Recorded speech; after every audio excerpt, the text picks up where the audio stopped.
கிட்டத்தட்ட 300 ஆண்டுகள் மண்ணுக்குள்ள இருந்த சாமி தொடர்ந்து 3 வருடமா மக்கள்கிட்ட ஒத்துழைப்பு கேட்டு அந்த சாமியை மீட்டெடுத்து இன்னைக்கு பீடத்து மேல அமர்த்தியிருக்காங்க கோவை அரண்பணி அறக்கட்டளை. ராணிப்பேட்டை மாவட்டம் அரக்கோணம் வட்டம் தக்கோலத்துக்கு பக்கத்துல இருக்கக்கூடிய வெள்ளமேடு அப்படின்ற கிராமத்துல தாங்க இந்த சாமி இருந்தாரு. 300 வருடங்களா மண்ணுக்குள்ள இருந்த சாமியை கடந்த 3 வருடத்துக்கு முன்னாடி கோவை அரண்பணி அறக்கட்டளை மண்ணில இருந்து மீட்டெடுத்து வெளியில வச்சிருந்தாங்க. 3 வருடங்கள் தொடர்ந்து மக்கள்கிட்ட ஒத்துழைப்பு கேட்டுக்கிட்டே இருந்தாங்க. மக்களோட மனது ஒரு நாள் கீழே இறங்கி இன்னைக்கு இந்த சாமிக்கு கோவை அரண்பணி அறக்கட்டளையால ஆவுடை மற்றும் நந்தியபெருமான் செய்யப்பட்டு மேற்கூரையிடப்பட்டு சாமிக்கு இன்னைக்கு வழிபாட்டுக்கு வந்திருக்காருங்க.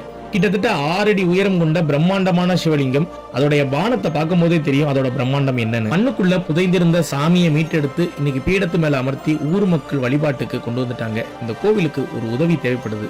அது என்ன அப்படின்னு நம்ம பார்க்கும்போது இந்த சாமிக்கு கீழே தளம் அமைக்கக்கூடிய பணி இருக்குதுங்க. அந்த பணியை யாராவது ஒரு டோனர் ஏற்றுக்கிட்டீங்க அப்படின்னா ரொம்ப சந்தோஷமா இருக்குங்க. ஏன்னா கிட்டத்தட்ட ஒரு 300 ஆண்டுகள் வழிபாடே இல்லாம மண்ணுக்குள்ளேயே புதைந்திருந்த சாமியை மீட்டெடுத்து வெளியில வந்திருக்காரு. அவருக்கு ஒரு உதவி நீங்க நிச்சயம் செய்யணுங்க. எத்தனையோ சிவசொந்தங்கள் இந்த காணொலியை பார்ப்பீங்க. உங்களால முடிந்தா அந்த உதவியை செய்யுங்க. அப்படி இல்லை அப்படின்னா அந்த காணொலியை நிறைய பேருக்கு தெரியப்படுத்துங்க. நீங்க காணொலியை ஷேர் பண்ணும் பட்சத்துல நிச்சயம் இந்த சாமிக்கு தளம் அமைக்கக்கூடிய பணியில ஒரு உதவி கிடைக்குங்க. முடிந்தா ஸ்கிரீன்ல தெரியற நம்பருக்கு தொடர்பு கொண்டு என்ன உதவி வேணும் அப்படின்றத கேட்டு தெரிஞ்சுக்கோங்க. முடிந்த அளவு இந்த காணொலியை நிறைய பேருக்கு ஷேர் பண்ணி தெரியப்படுத்துங்க. ராணிப்பேட்டை மாவட்டத்துல இப்படி ஒரு அழகான சிவலிங்கத்தை கோவை அரண்பணி எடுத்து வச்சிருக்காங்க அப்படின்ற தகவலையும் வெளி உலகத்துக்கு ஷேர் பண்ணி தெரியப்படுத்துங்க.